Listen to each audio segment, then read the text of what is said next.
Hello दोस्तों, स्वागत है आप सभी का आपके अपने यूट्यूब चैनल पर। मैं एहसन शुक्ला आप लोगों का बहुत बहुत स्वागत करता हूं। दोस्तों, आज का ये वीडियो बहुत ही इम्पोर्टेंट होने वाला है, बहुत ही खास होने वाला है हमारे बीए थर्ड ईयर के जो स्टूडेंट हैं। जी हाँ, जो भी हमारे बीए थर्ड ईयर के स्टूडेंट्स हैं, जो भी मित्र हैं, उनके लिए वीडियो बहुत ही खास होगा।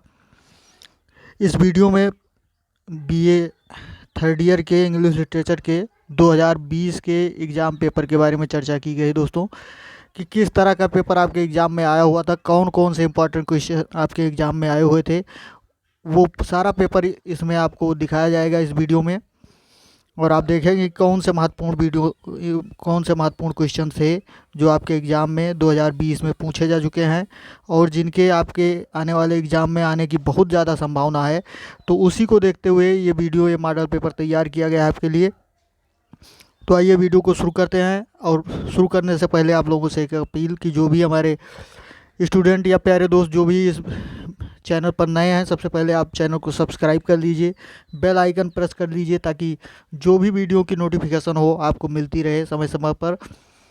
और दोस्तों, वीडियो को लाइक, शेयर और कमेंट करना ना भूलें। आपका सपोर्ट जो है वो बहुत ज़रूरी है चैनल पर आगे काम करने के लिए। तो जो भी हमारे स्टूडेंट हैं वो एक बार चैनल को वीडियो को लाइक और कमेंट ज़रूर करें। तो आइए शुरू करते हैं वीडियो को, देखते हैं कि कौन कौन से इम्पोर्टेंट क्वेश्चन थे जो आपके 2020 की परीक्षा में पूछे जा चुके हैं, यानी 2020 की आपकी परीक्षा जो हुई थी उसका पेपर ये आप देख लीजिए यहाँ पर। सबसे पहले देखिए, लिखा हुआ है बीए पार्ट थर्ड। जी हाँ, आपके पेपर में ऐसे लिखा रहेगा बीए पार्ट थर्ड, यानी बीए थर्ड ईयर आप कह सकते हैं। इंग्लिश लिटरेचर का ये पेपर है 2020, यानी 2020 में ये पेपर आपका आया हुआ था। पेपर 1 है, ये फर्स्ट पेपर की चर्चा की जा रही है। पहला पेपर, इसका नाम क्या है? Literary form and movements. जी हाँ, कई वीडियोज आपके अपलोड कर दिए गए हैं इससे रिलेटेड। आप जानते हैं का पहला पेपर जो है वो लिटरेरी फार्म एंड मूवमेंट्स है, यानी इस को आप कह सकते हैं साहित्यिक रूप और आंदोलन। जी हाँ, हिंदी में आप इसको साहित्यिक रूप और आंदोलन के रूप में जान सकते हैं। सबसे पहले दोस्तों, सारे पेपर में सबसे पहले एक नोट दिया रहता है। नोट अर्थात जो निर्देश दिया रहता है वो क्या रहता है, आप उसको पढ़ेंगे और देखेंगे क्या निर्देश दिया गया है। लिखा है attempt all sections as per instruction, यानी सारे सेक्शन आपको करने हैं जैसा कि आपको इंस्ट्रक्शन, जैसा निर्देश या सुझाव दिया गया है उसके आधार पर सारे सेक्शन आपको सॉल्व करने हैं। सारे प्रश्नों के आंसर आपको लिखने हैं।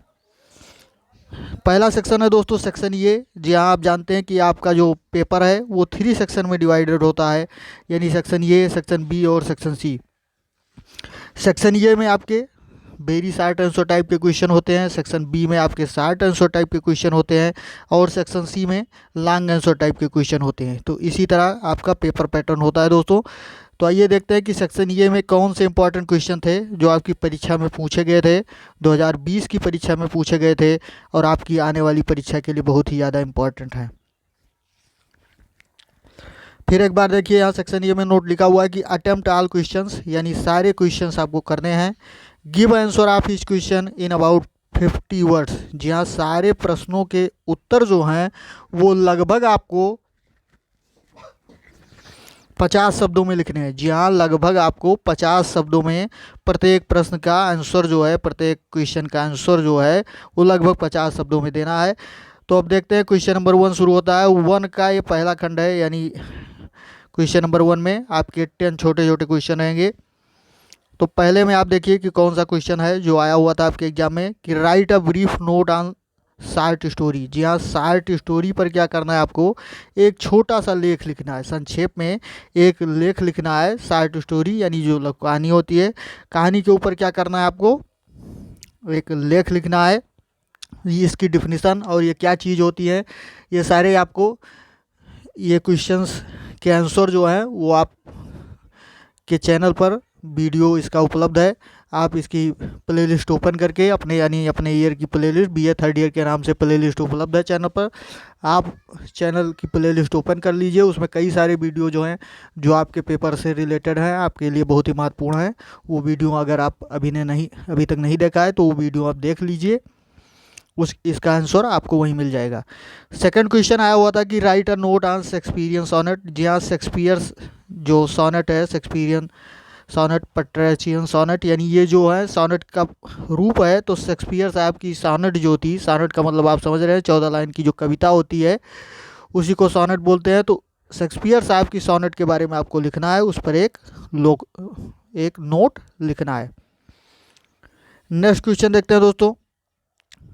तीसरा, पहले का तीसरा क्वेश्चन कौन सा है कि जो आपके एग्जाम में आया हुआ था, what is difference between dramatic monologue and soliloquy. यानी ड्रामेटिक मोनोलॉग बहुत ही इंपॉर्टेंट क्वेश्चन है दोस्तों।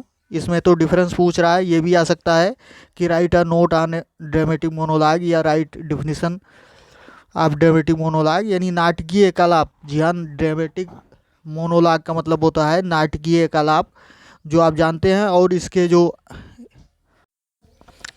इसका आंसर दोस्तों आपको प्लेलिस्ट के वीडियो में मिल जाएगा। ये लगभग सारे क्वेश्चंस का आंसर जो है वो आपको बताया जा चुका है, पढ़ाया जा चुका है। आप उसको देख लीजिए, बहुत ही इंपॉर्टेंट क्वेश्चंस हैं आपकी परीक्षा के लिए। तो इस क्वेश्चन में क्या करना है दोस्तों, ड्रामेटिक मोनोलॉग यानी नाटकीय कलाप, और जिसे सोलिलोक्यू यानी इसको आप हिंदी में कह सकते हैं स्वागत भाषण या स्वभाषण भी कह सकते हैं। तो इसके दोनों के बीच में आपको डिफरेंस लिखना है, अंतर बताना है। नेक्स्ट क्वेश्चन देखते हैं तो दोस्तों कौन सा इंपॉर्टेंट क्वेश्चन था, फोर्थ नंबर, पहले का चौथा नंबर, कि write a note on John कीस्ट as a writer of odes. यानी जॉन कीस्ट साहब जो बहुत ही फेमस पोएट हैं इंग्लिश के, तो वो एक ओड राइटर के रूप में, ओड का मतलब आप समझते हैं कि ये फार्म्स ऑफ पोएट्री है, ओड, सानेट, बालाड, ये सब क्या है, पोएट्री के फार्म है, पोएट्री के रूप है काव्य के। तो ओड का मतलब स्तोत्र होता है। तो स्तोत्र राइटर के रूप में जॉन कीस्ट का क्या करना है, उनके ऊपर एक लेख लिखना है। ये बात बतानी है कि कीस्ट साहब एक ओड राइटर थे। कई ओड इनकी आपने पढ़ी होंगी, ओड ऑन ग्रेसियन अर्न, ये सब इन्हीं की रचनाएं हैं, ओड ऑन मेलंकॉली, और कई इनके मतलब ओड रचनाएं कई हैं। तो ये आपको बताना है कि वो एक ओड राइटर थे। तो यही सब इस आंसर में लिखना होगा। क्वेश्चन नंबर 5 है यहाँ पर कि व्हाट इज हिस्टोरिकल नॉवेल। जी हाँ, हिस्टोरिकल नॉवेल जिसको आप ऐतिहासिक उपन्यास के रूप में हिंदी में जानते हैं। तो ऐतिहासिक उपन्यास जो है वो क्या चीज़ है, उसकी डिफिनीशन आपको बतानी है। क्वेश्चन नंबर 6 आया हुआ था कि write a note on lyrical ballads. जी हाँ, लिरिकल बालाड्स जो है, बालाड्स का मतलब आप समझते हैं वही फार्म्स ऑफ पोएट्री, जैसा अभी ऊपर बताया गया, ओड्स है, बालाड्स है, ये सब क्या है, लिरिक्स हैं, ये सब पोएट्री के रूप हैं। तो लिरिकल बालाड के ऊपर आपको क्या करना है, एक नोट लिखना है। बालाड का मतलब आपको बताया गया है, पीछे के वीडियो जो है अपलोड जो किए गए हैं उनमें इनका आंसर दिया गया है, आपको समझाया गया कि बालाड क्या चीज़ होता है, जिसको आप फोल्क सॉन्ग के नाम से भी जानते हैं, यानी एक ग्रुप में गाया जाने वाला गीत होता है ये। नेक्स्ट क्वेश्चन देखते हैं दोस्तों कि व्हाट इज अ पर्सनल एस्से। जी हाँ, व्यक्तिगत एस्से क्या होता है, पर्सनल एस्से क्या होता है, व्यक्तिगत एस्से या एस्से का मतलब आप समझ रहे हैं निबंध, यानी व्यक्तिगत निबंध क्या चीज़ होता है, इसके बारे में आपको लिखना है। आप जानते हैं कि कई निबंधकार जिन्होंने यानी अपने से रिलेटेड उनकी अगर निबंध की विषय वस्तु है तो वही पर्सनल एस्से होता है। जैसे चार्ल्स लैम्ब साहब का ड्रीम चिल्ड्रन जो है, और कई सारे रचनाकार हैं जो पर्सनल एसेइस्ट हैं। तो इसके बारे में आपको लिखना है कि पर्सनल एसे क्या होता है। ये बहुत ही इंपॉर्टेंट क्वेश्चन जो परीक्षा में आ चुका है आपके 2020 में, और इस साल आने की बहुत ज़्यादा संभावना है। नेक्स्ट क्वेश्चन देखते हैं, right a note on comedy. Comedy क्या चीज़ होती है दोस्तों, आप जानते हैं कि कॉमेडी और ट्रेजेडी ये सब क्या है, आपके प्ले के टाइप्स हैं, फार्म्स हैं, प्रकार हैं, अर्थात प्ले के प्रकार हैं, कॉमेडी, ट्रेजेडी, हिस्टोरिकल प्ले, ये सब क्या है, नाटक के प्रकार हैं। तो कॉमेडी क्या होता है, कॉमेडी का मतलब आप हिंदी में जानते हैं सुखांत नाटक, यानी जिस नाटक का अंत जो है वो मतलब सुखमय हो या सुखांत हो, जो नाटक वो क्या होता है, कॉमेडी होता है। नेक्स्ट क्वेश्चन है कि व्हाट इज अ पीरियडिकल एस्से, यानी पाक्षिक निबंध या आवधिक निबंध किसे कहते हैं, इसके बारे में आपको बताना है, इसका आंसर आपको लिखना है। 10वां नंबर क्वेश्चन आया हुआ था दोस्तों, पहले के 10वां जो छोटा क्वेश्चन है, write a brief note on Marlowe's contribution as a university wits, यानी यूनिवर्सिटी बिट्स के रूप में मार्लोन का जो कंट्रीब्यूशन योगदान है, इस पर आपको एक संक्षेप में नोट लिखना है। यूनिवर्सिटी बिट्स के बारे में आपको समझाया गया था कि एक यूनिवर्सिटी में पढ़ने वाले कुछ साहित्यकार थे, कुछ नाटककार थे, उनका एक समूह था, तो उनको यूनिवर्सिटी बिट्स के नाम से जाना जाता था। इसके बारे में आपको क्वेश्चन में बताया, आंसर में बताया जा चुका है पहले ही, उसको देख लीजिएगा आप। अब आ जाइए सेक्शन बी पर। सेक्शन बी में देख लीजिए कि कौन से इंपॉर्टेंट क्वेश्चन थे जो आपकी परीक्षा में पूछे गए थे।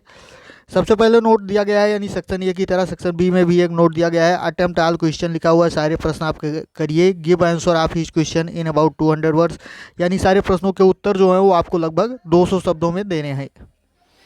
यानी इस सेक्शन के जो भी क्वेश्चन आपको हल करने हैं उनके आंसर आपको लगभग 200 शब्द में देने हैं। तो पहला क्वेश्चन देख लेते हैं, पेपर का दूसरा क्वेश्चन है लेकिन इस सेक्शन का पहला, कि write an essay on Renaissance and it's main characteristic, यानी रेनेसा के बारे में आपको लिखना है, उस पर एक निबंध लिखना है 200 शब्दों का।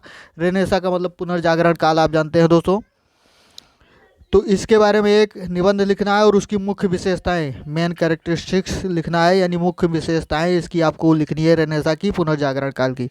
तो रेनेसा से रिलेटेड आपके कई क्वेश्चन के वीडियो जो है, आंसर जो है वो चैनल पर अपलोड है, आप उनको देख लीजिए। अथवा करके दिया गया है दोस्तों, ओ आर लिखा हुआ है, और यानी अथवा, यानी चाहे तो आप ये वाला क्वेश्चन करें और चाहे तो ये दूसरा क्वेश्चन कर सकते हैं। ये कौन सा क्वेश्चन है दोस्तों, देखते हैं। लिखा हुआ है write a note on the contribution of university wits to English drama. जी हाँ, वही बात जो अभी ऊपर के छोटे प्रश्न पे थी।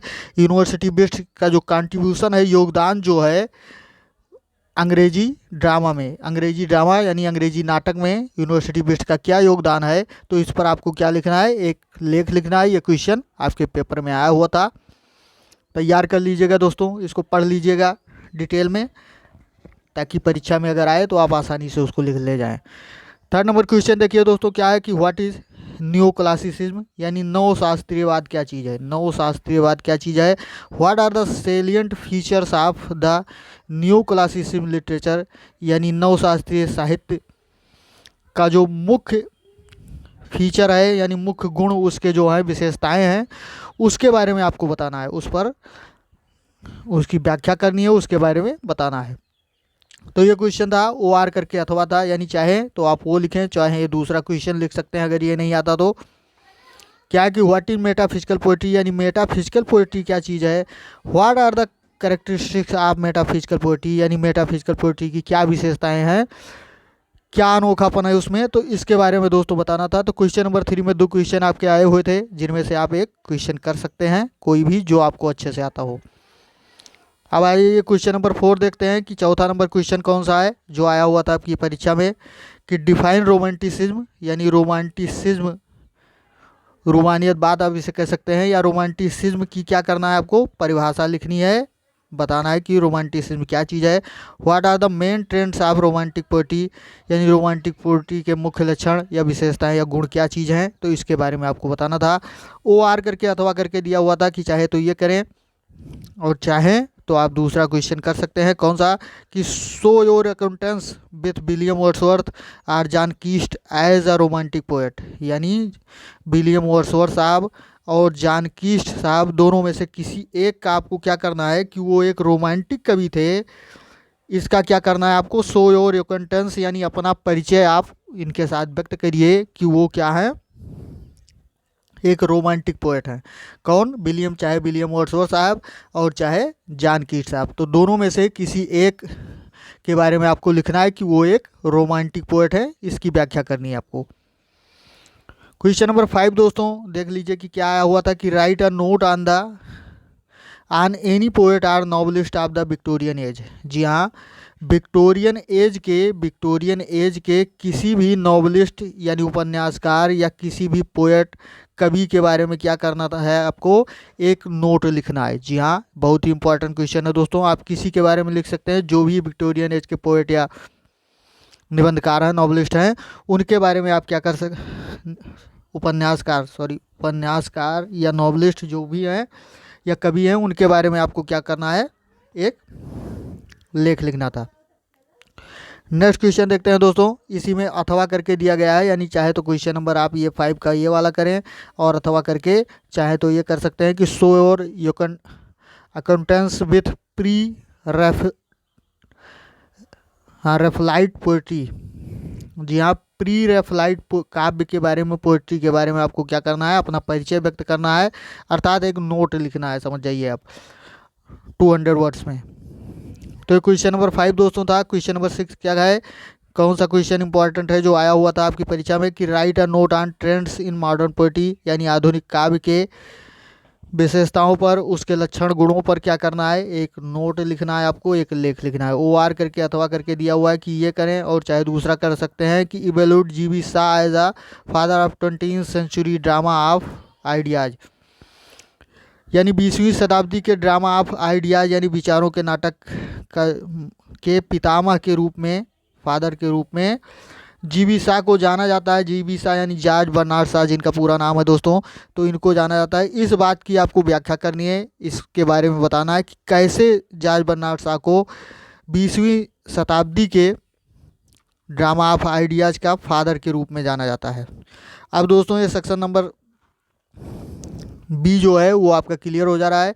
इस सेक्शन में आपने देखा कि टोटल अगर काउंटिंग की जाए तो 10 क्वेश्चन थे, यानी वैसे तो 5 क्वेश्चन दिए गए हैं, लेकिन और करके अथवा करके एक क्वेश्चन और दिया गया था, तो फाइनली 10 क्वेश्चन रहेंगे और 10 में से आपको 5 ही करना रहेगा। नेक्स्ट क्वेश्चन आप देख लीजिए आगे कौन सा क्वेश्चन।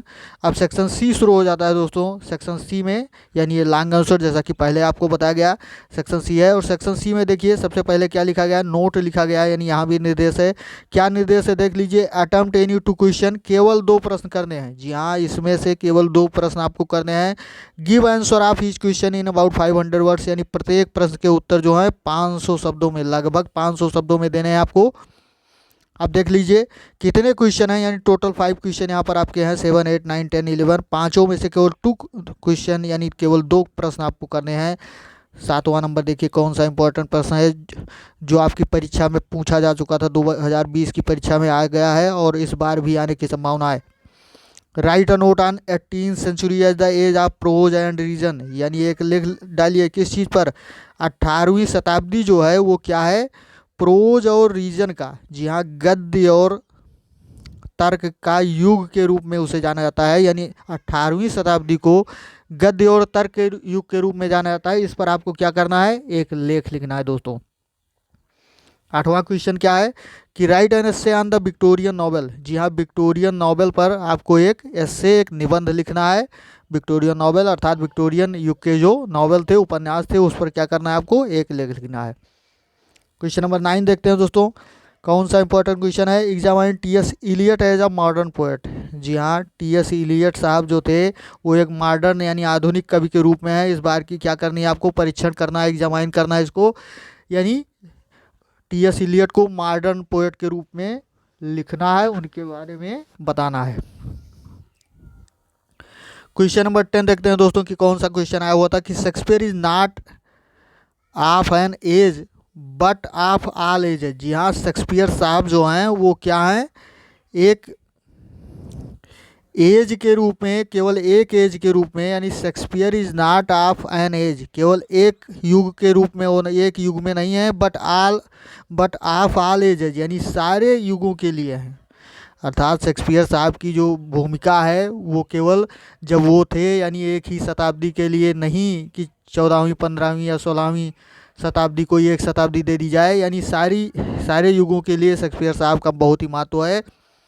इस बात को बताना है कि what do you know about his greatness as a dramatist, यानी आप क्या जानते हैं उनके ग्रेटनेस के बारे में, उनके महानता के बारे में, ऐसा ड्रामेटिस्ट यानी एक नाटककार के, यानी एक नाटककार के रूप में शेक्सपियर साहब की महानता के बारे में आप क्या जानते हैं, इस बात को आपको बताना है।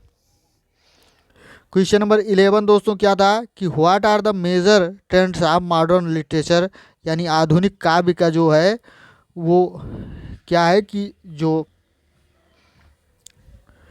मेजर ट्रेंड्स है यानी मुख्य विशेषताएं जो हैं मॉडर्न लिटरेचर की यानी आधुनिक साहित्य की जो मुख्य विशेषताएं हैं उसको आपको बताना है। यानी आधुनिक साहित्य की मुख्य विशेषताएं क्या हैं, तो इस बारे में दोस्तों आपको बताना था। तो ये दोस्तों आपका पेपर था, ये पेपर आपका क्लियर हो गया। ये फर्स्ट पेपर आपका था 2020 में, ये पेपर आया हुआ था दोस्तों। बहुत ही इंपॉर्टेंट क्वेश्चन, बहुत ही इंपॉर्टेंट प्रश्न आपकी परीक्षा के लिए हैं। इनको आप जरूर देख लीजिएगा, लॉन्ग आंसर आप पढ़ लीजिएगा, इसको देख लीजिएगा। और बहुत सारे क्वेश्चंस के आंसर जो हैं उनके वीडियो चैनल की प्लेलिस्ट पर उपलब्ध है। प्लेलिस्ट ओपन करके BA थर्ड ईयर की आप उन वीडियोज़ को देख लीजिए। कई सारे क्वेश्चंस के आंसर आपको वहाँ पर मिल जाएंगे, और जिनको नहीं, जो नहीं मिलेंगे उनके लिए आगे व्यवस्था की जाएगी कि आपको उसके भी आंसर उपलब्ध हो जाएँ। तो आज के वीडियो में दोस्तों इतना ही, मिलते हैं अगले वीडियो में। धन्यवाद, जय हिंद।